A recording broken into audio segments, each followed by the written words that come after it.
श्री रामचंद्र भगवान की जय। जय सिया राम। रामायण कथा बालकांड। बहुत समय पहले की बात है। सरयू नदी के किनारे कोसला नामक राज्य था, जिसकी राजधानी अयोध्या थी। अयोध्या के राजा का नाम दशरथ था, जिनकी 3 पत्नियां थीं। उनके पत्नियों का नाम था कौसल्या, कैकेयी और सुमित्रा। राजा दशरथ बहुत समय तक निसंतान थे और वह अपने सूर्य वंश की वृद्धि के लिए अर्थात अपने उत्तराधिकारी के लिए बहुत चिंतित थे।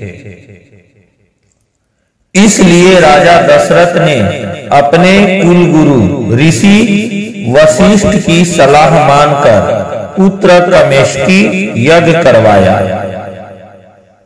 उस यज्ञ के फलस्वरूप राजा दशरथ को 4 पुत्र प्राप्त हुए। उनकी पहली पत्नी कौसल्या से प्रभु श्री राम, कैकेयी से भरत और सुमित्रा से लक्ष्मण और शत्रुघ्न का जन्म हुआ। उनके चारों पुत्र दिव्य शक्तियों से परिपूर्ण और यशस्वी थे। उन चारों को राजकुमारों की तरह पाला गया और उनको शास्त्रों और युद्ध कला की कला सिखाई गई।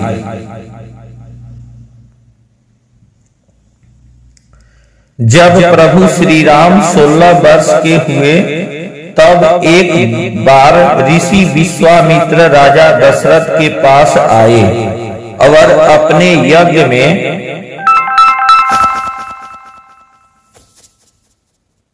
विघ्न उत्पन्न करने वाले राक्षसों के आतंक के बारे में राजा दशरथ को बताया और उनसे सहायता मांगी। ऋषि विश्वामित्र की बात सुनकर राजा दशरथ उनकी सहायता करने के लिए तैयार हो गए और अपने सैनिक उनके साथ भेजने का आदेश दिया। पर ऋषि विश्वामित्र ने इस कार्य के लिए श्री राम और लक्ष्मण का चयन किया। श्री राम और लक्ष्मण ऋषि विश्वामित्र के साथ उनके आश्रम जाते हैं और उनके यज्ञ में विघ्न डालने वाले राक्षसों का नाश कर देते हैं। इससे ऋषि विश्वामित्र प्रसन्न होकर श्री राम और लक्ष्मण को अनेक दिव्यास्त्र प्रदान करते हैं, जिनसे आगे चलकर प्रभु श्री राम और लक्ष्मण अनेक दानवों का नाश करते हैं। दूसरी ओर जनक मिथिला प्रदेश के राजा थे और वह भी निसंतान थे और संतान प्राप्ति के लिए वह भी बहुत चिंतित थे।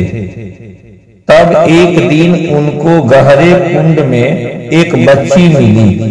तब राजा जनक का खुशी का ठिकाना ना रहा और राजा जनक उस बच्ची को भगवान का वरदान मानकर उसे अपने महल ले आए। राजा जनक ने उस बच्ची का नाम माता सीता रखा। राजा जनक अपनी पुत्री माता सीता को बहुत ही अधिक स्नेह करते थे। माता सीता धीरे धीरे बड़ी हुई। माता सीता गुण और अद्वितीय सुंदरता से परिपूर्ण थी। जब माता सीता विवाह योग्य हुई, तब राजा जनक अपने प्रिय पुत्री माता सीता के लिए उनका स्वयंवर रखने का निश्चय किया। राजा जनक ने माता सीता के स्वयंवर में शिव धनुष को उठाने वाले और उस पर प्रत्यंचा चाहने वाले से अपनी प्रिय पुत्री माता सीता से विवाह करने की शर्त रखी। माता सीता के गुण और सुंदरता की चर्चा पहले से ही चारों तरफ फैल चुकी थी, तो माता सीता के स्वयंवर की खबर सुनकर बड़े बड़े राजा माता सीता स्वयंवर में भाग लेने के लिए आने लगे। ऋषि विश्वामित्र भी श्री राम और लक्ष्मण के साथ माता सीता स्वयंवर को देखने के लिए राजा जनक के नगर मिथिला पहुंचे। जब माता सीता से शादी करने की इच्छा के लिए दूर दूर से राजा और महाराजा स्वयंवर में एकत्रित हुए तो स्वयंवर आरंभ हुआ। बहुत सारे राजाओं ने शिव धनुष को उठाने की कोशिश की, लेकिन कोई भी धनुष को हिला भी नहीं पा रहा था। उठाना तो बहुत दूर की बात है। यह सब देख राजा जनक चिंतित हो गए। तब ऋषि विश्वामित्र ने राजा जनक की चिंता दूर करते हुए अपने शिष्य श्री राम को उठाने का अनुमति दिया।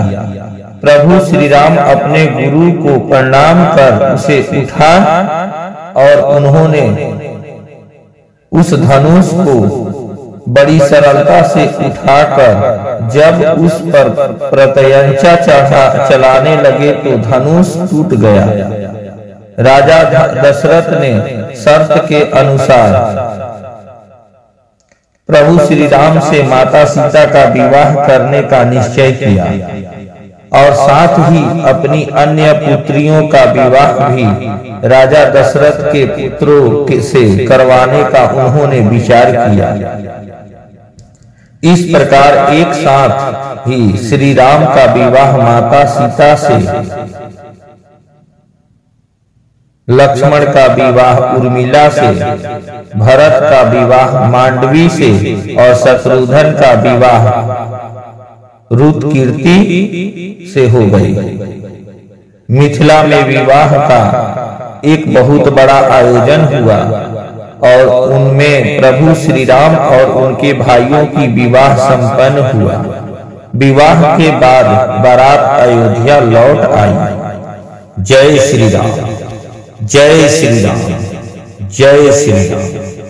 श्री रामचंद्र भगवान की जय। रामायण कथा अयोध्या कांड।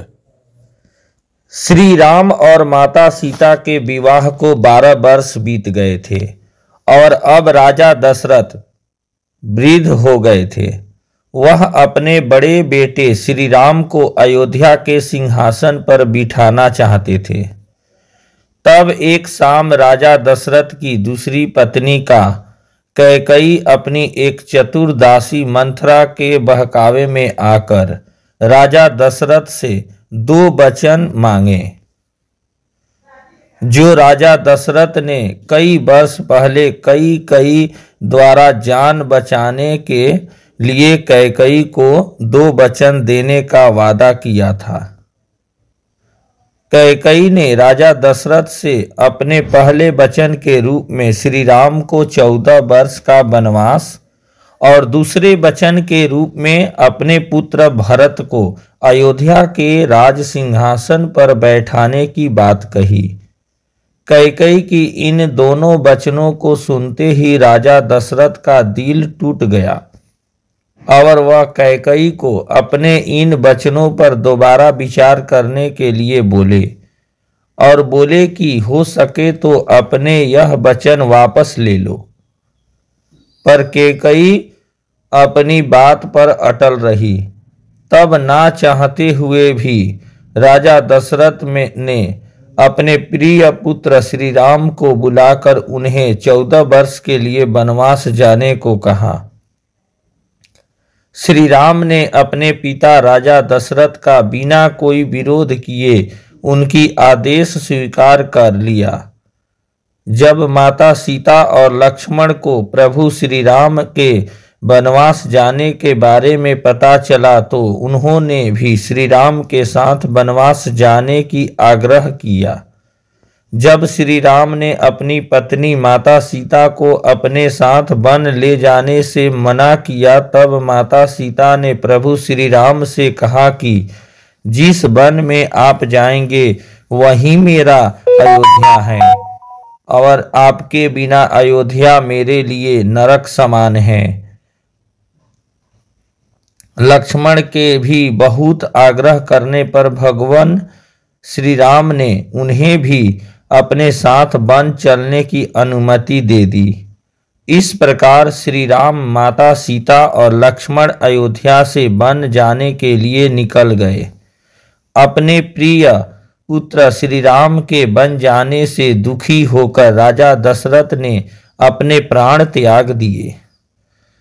इस दौरान भरत, जो अपने मामा के यहाँ ननिहाल गए हुए थे, वह अयोध्या की घटना सुनकर बहुत ही ज्यादा दुखी हुए। भरत ने अपनी माता कैकेयी को अयोध्या के राज सिंहासन पर बैठने से मना कर दिया और वह अपने भाई श्री राम को ढूंढते हुए वन में चले गए। वन में जाकर भरत श्री राम, लक्ष्मण और माता सीता से मिले और उनसे अयोध्या वापस लौटने का आग्रह किया।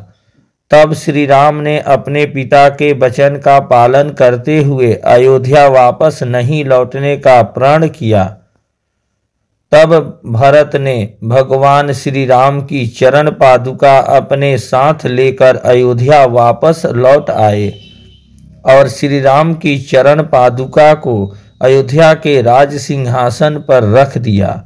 भरत राज दरबारियों से बोले कि जब तक भगवान श्री राम वनवास से वापस नहीं लौटते, तब तक उनकी चरण पादुका अयोध्या के राज सिंहासन पर रखा रहेगा और मैं उनका एक दास बनकर यह राज चलाऊंगा। जय श्री राम, जय श्री राम, जय श्री राम। श्री रामचंद्र भगवान की जय। रामायण कथा अरण्यकांड। भगवान श्री राम के वनवास को 13 वर्ष बीत गए थे और वनवास का अंतिम वर्ष था। भगवान श्री राम, माता सीता और लक्ष्मण गोदावरी नदी के किनारे जा रहे थे। गोदावरी के निकट एक जगह माता सीता जी को बहुत पसंद आई। उस जगह का नाम था पंचवटी। तब भगवान श्री राम अपनी पत्नी की भावना को समझते हुए उन्होंने वनवास का शेष समय पंचवटी में ही बिताने का निर्णय लिया और वहीं पर वह तीनों कुटिया बनाकर रहने लगे। पंचवटी के जंगलों में ही एक दिन सुपर्णखा नाम की राक्षस औरत मिली और वह लक्ष्मण को अपने रूप रंग से लुभाना चाहती थी। जिसमें वह असफल रही तो उसने माता सीता को मारने का प्रयास किया। तब लक्ष्मण ने सुपर्णखा को रोकते हुए उसके नाक और कान काट दिए। जब इस बात की खबर सुपर्णखा के राक्षस भाई खर को पता चली तो वह अपने राक्षस साथियों के साथ श्री राम, लक्ष्मण, माता सीता जिस पंचवटी में कुटिया बनाकर रह रहे थे वहां पर उसने हमला कर दिया। भगवान श्री राम और लक्ष्मण ने खर और उसके सभी राक्षसों का वध कर दिया। जब इस घटना की खबर सुपर्णखा के दूसरे भाई रावण तक पहुंची तो उसने राक्षस मारीची की मदद से भगवान श्री राम की पत्नी माता सीता का अपहरण करने की योजना बनाई। रावण के कहने पर राक्षस मारीची ने स्वर्ण मृग बनकर माता सीता का ध्यान अपनी ओर आकर्षित किया। स्वर्ण मृग की सुंदरता पर मोहित होकर माता सीता ने श्री राम को उसे पकड़ने को भेज दिया। भगवान श्री राम रावण की इस योजना से अनभिज्ञ थे।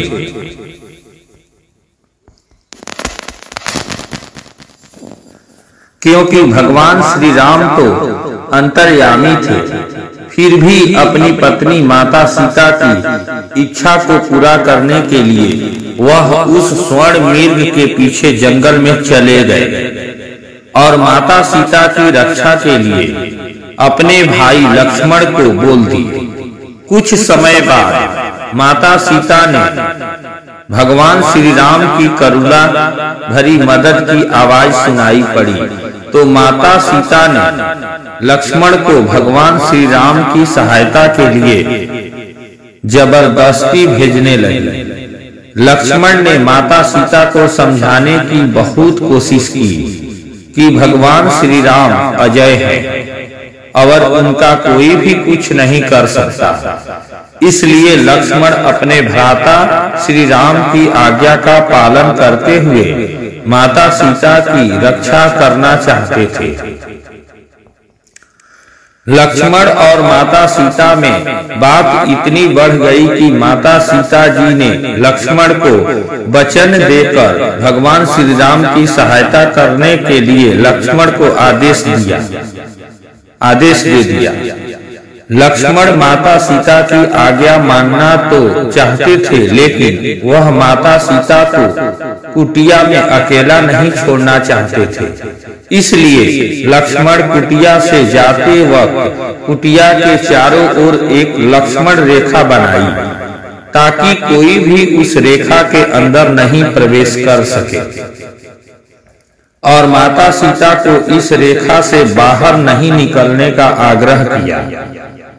और फिर लक्ष्मण भगवान श्री राम की खोज में निकल पड़े। इधर रावण जो घात लगाए बैठा था, जब उसने रास्ता साफ देखा तब वह एक साधु का वेश बनाकर माता सीता की कुटिया के आगे पहुंच गया और भिक्षा मांगने लगा। माता सीता रावण जो कि एक साधु के वेश में था उसकी कुटिलता को नहीं समझ पाई और उसके भ्रम जाल में आकर लक्ष्मण की बनाई गई लक्ष्मण रेखा के बाहर कदम रख दिया और रावण माता सीता को बलपूर्वक उठाकर ले गया। जब रावण माता सीता को बलपूर्वक अपने पुष्पक विमान में ले जा रहा था तो जटायु नाम का गिद्ध ने उसे रोकने की कोशिश की। जटायु ने माता सीता की रक्षा करने का बहुत प्रयास किया और जिसमें वह प्राण घातक रूप से घायल हो गया। रावण माता सीता को अपने पुष्पक विमान से उड़ाकर लंका ले गया और उसे राक्षसियों की कड़ी सुरक्षा में लंका के अशोक वाटिका में डाल दिया। फिर रावण ने माता सीता के सामने उनसे विवाह करने की इच्छा प्रकट की, लेकिन माता सीता अपने पति भगवान श्री राम के प्रति समर्पण होने के कारण रावण से विवाह करने के लिए मना कर दिया। इधर भगवान श्री राम और लक्ष्मण माता सीता के अपहरण के बाद उनकी खोज करते हुए जटायु से मिले। तब उन्हें पता चला कि उनकी पत्नी माता सीता को लंकापति रावण उठाकर ले गया है।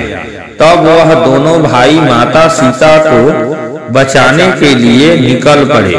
भगवान श्री राम और लक्ष्मण जब माता सीता की खोज कर रहे थे तब उनकी मुलाकात राक्षस कम्बंध और परम तपस्वी साध्वी सबरी से हुई।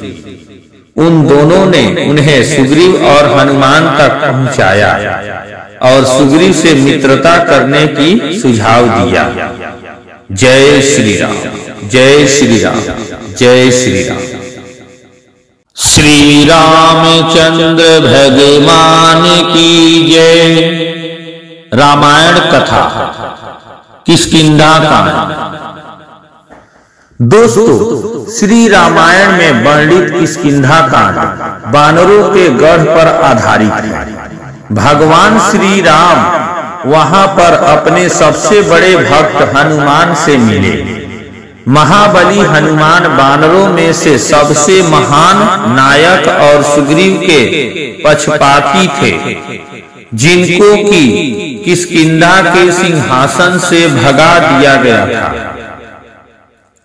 हनुमान की मदद से भगवान श्री राम और सुग्रीव की मित्रता हो गई और फिर सुग्रीव ने भगवान श्री राम से अपने भाई बाली को मारने में उनसे मदद मांगी। तब भगवान श्री राम ने बाली का वध किया और फिर से सुग्रीव को किष्किंधा का सिंहासन मिल गया और बदले में सुग्रीव ने भगवान श्री राम को उनकी पत्नी माता सीता को खोजने में सहायता करने का वचन दिया। हालांकि कुछ समय तक सुग्रीव अपने वचन को भूलकर अपनी शक्तियों और राजसुख का मजा लेने में मग्न हो गया। तब बाली की पत्नी तारा ने इस बात की खबर लक्ष्मण को दी और लक्ष्मण ने सुग्रीव को संदेशा भेजवाया कि अगर वह अपना वचन भूल गया है तो वह बानरगढ़ को तबाह कर देंगे। तब सुग्रीव को अपना वचन याद आया और वह लक्ष्मण की बात मानते हुए अपने बानर के दलों को संसार के चारों कोनों में माता सीता की खोज में भेज दिया। उत्तर, पश्चिम और पूर्व दल के बानर खोजकर्ता खाली हाथ वापस लौट आए। दक्षिण दिशा का खोज दल अंगद और हनुमान के नेतृत्व में था और वह सभी सागर के किनारे जाकर रुक गए। तब अंगद और हनुमान को जटायु का बड़ा भाई संपाति से यह सूचना मिली कि माता सीता को लंकापति नरेश रावण बलपूर्वक लंका ले गया है। जय सिया राम। श्री रामचंद्र भगवान की जय। जय श्री राम। जय श्री राम। जय श्री राम। श्री रामचंद्र भगवान की जय। जय सिया राम। रामायण कथा सुंदरकांड।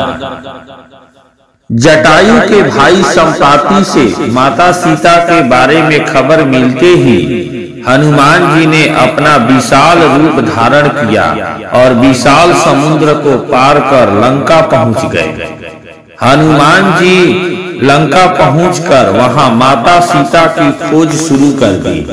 लंका में बहुत खोजने के बाद हनुमान को माता सीता अशोक वाटिका में मिली, जहां पर रावण के बहुत सारी राक्षसी दासियां माता सीता को रावण से विवाह करने के लिए बाध्य कर रही थी। सभी राक्षसी दासियों के चले जाने के बाद हनुमान माता सीता तक पहुँचे और उनको भगवान श्री राम की अंगूठी देकर अपने श्री राम भक्त होने का पहचान कराया। हनुमान जी ने माता सीता को भगवान श्री राम के पास ले जाने को कहा, लेकिन माता सीता ने यह कहकर इनकार कर दिया कि भगवान श्री राम के अलावा वह किसी और नर को स्पर्श करने की अनुमति नहीं देगी। माता सीता ने कहा कि प्रभु श्री राम उन्हें खुद लेने आएंगे और अपने अपमान का बदला लेंगे। फिर हनुमान जी माता सीता से आज्ञा लेकर अशोक वाटिका में पेड़ों को उखाड़ना और तबाह करना शुरू कर देते हैं। इसी बीच हनुमान जी रावण के एक पुत्र अक्षय कुमार का भी वध कर देते हैं। तब रावण का दूसरा पुत्र मेघनाथ हनुमान जी को बंदी बनाकर रावण के समक्ष दरबार में हाजिर करता है। हनुमान जी रावण के दरबार में रावण के समक्ष भगवान श्री राम की पत्नी माता सीता को छोड़ने के लिए रावण को बहुत समझाते हैं। रावण क्रोधित होकर हनुमान जी की पूंछ में आग लगाने का आदेश देता है। हनुमान जी की पूंछ में आग लगते हैं। वह उछलते हुए एक महल से दूसरे महल, एक छत से दूसरी छत पर जाकर पूरी लंका नगरी में आग लगा देते हैं। और वापस विशाल रूप धारण कर किष्किंधा पहुंच जाते हैं। वहां पहुंचकर हनुमान जी भगवान श्री राम और लक्ष्मण को माता सीता की सारी सूचना देते हैं। जय श्री राम। सीता रामचंद्र भगवान की जय। जय सिया राम। रामायण कथा लंका कांड। लंका कांड युद्ध कांड में भगवान श्री राम की सेना और रावण की सेना के बीच युद्ध को दर्शाया गया है। भगवान श्री राम को जब अपनी पत्नी माता सीता की सूचना हनुमान से प्राप्त होती है, तब भगवान श्री राम और लक्ष्मण अपने साथियों और बानर दल के साथ दक्षिणी समुद्र के किनारे पर पहुंचते हैं। वहीं पर भगवान श्री राम की मुलाकात रावण के भेदी भाई विभीषण से होती है, जो रावण और लंका की पूरी जानकारी वह भगवान श्री राम को देते हैं। नल और नील नामक दो बानरों की सहायता से पूरा बानर दल मिलकर समुद्र को पार करने के लिए श्री राम सेतु का निर्माण करते हैं, ताकि भगवान श्री राम और उनकी बानर सेना लंका तक पहुंच सके। लंका पहुंचने के बाद भगवान श्री राम और लंकापति रावण का भीषण युद्ध हुआ, जिसमें भगवान श्री राम ने रावण का वध कर दिया। इसके बाद प्रभु श्री राम ने विभीषण को लंका का सिंहासन पर बिठा दिया। भगवान श्री राम माता सीता से मिलने पर उन्हें अपनी पवित्रता सिद्ध करने के लिए अग्नि परीक्षा से गुजरने को कहते हैं, क्योंकि प्रभु श्री राम माता सीता की पवित्रता के लिए फैली अफवाहों को गलत साबित करना चाहते हैं। जब माता सीता ने अग्नि में प्रवेश किया तो उन्हें कोई नुकसान नहीं हुआ, वह अग्नि परीक्षा में सफल हो गई। अब भगवान श्री राम माता सीता और लक्ष्मण वनवास की अवधि समाप्त कर अयोध्या लौट जाते हैं और अयोध्या में बड़े ही हर्षोल्लास के साथ भगवान श्री राम का राज्य अभिषेक होता है। इस तरह से श्री राम राज्य की शुरुआत होती है। जय श्री राम। जय श्री राम। जय श्री राम। सीताराम भगवान की जय। जय श्री राम। रामायण कथा उत्तरकांड।